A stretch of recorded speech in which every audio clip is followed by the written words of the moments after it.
Today, the church celebrates the memorial, I like to say the feast of Saint Thérèse of Lisieux. She's amazing. She's one of the saints commemorated in the back of our church, and a saint I happen to have a bone of, so I brought a relic out. If you would like to venerate her after Mass, she'll be up here for a little while today. But one of the things that attracts people to Saint Thérèse, and also I would say feeds into the narrative of her own critics, is that she was a woman filled with passionate desire. I remember even a priest who was criticizing her to me one time sort of rolled his eyes. If you've ever read her works, you can see her desire is just like splashing all over the place. He says, she had died at a later age in life. I wonder if she would have matured and been a little bit more emotionally sober about things. But that's part of her charm, from my perspective, is that she's young and sort of unjaded by the hardships of life. Not that she didn't experience them, but I think she never lost the joyful levity of her youth, but instead anchored it more deeply because she found her anchor point in God.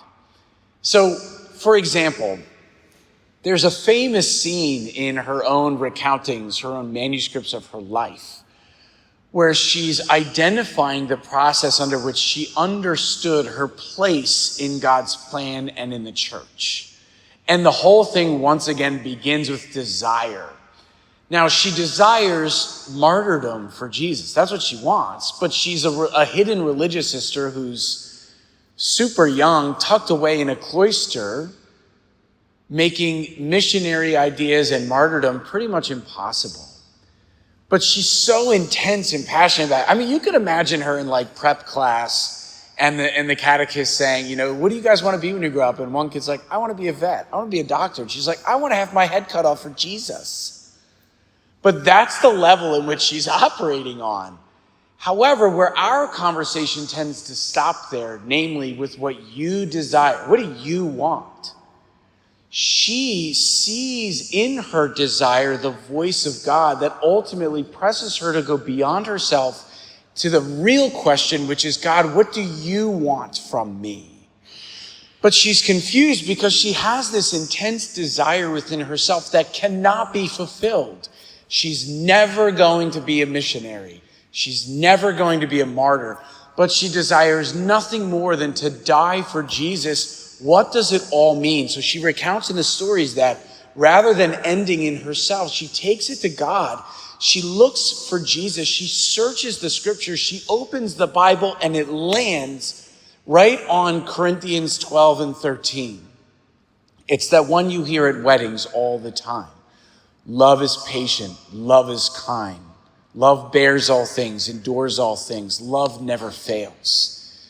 And she recognizes the voice of the shepherd who calls her by name and says to her, Thérèse, you are to be love.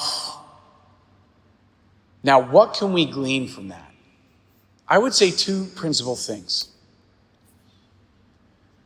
The first is that while she's going to go on to develop this whole spirituality called the little way that she'll be very famous for, we already see in the earliest years of her life, it begins by her first looking to God and saying, what do you ask of me?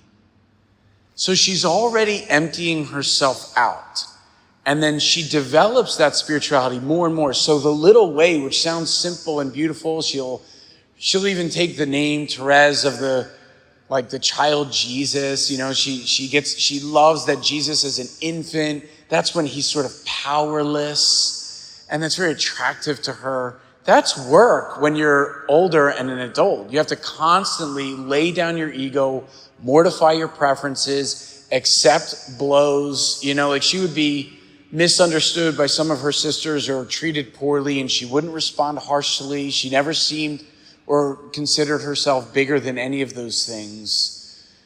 And so the first thing we can say is her wisdom and her genius is in her powerlessness that begins with the fundamental question, my life is not my own. Lord, what is it that you have in mind for me? What are you asking? But then the second thing is to realize that's not just on a grand level. Most of our lives, we're already figured out, like, I know I'm going to be a priest, right? Like, I'm not discerning that. But see, when Thérèse is asking this question, she's already a sister. She's already in the cloister.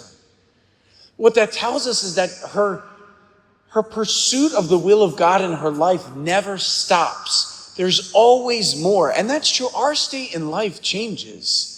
Maybe we're a widow or a widower. Maybe our children are now grown and out of the house. Maybe for me, like we're in a new parish. Lord, what are you asking of me here in Ridley Park at this time in my life? What do you desire? What sort of fruit am I to bear?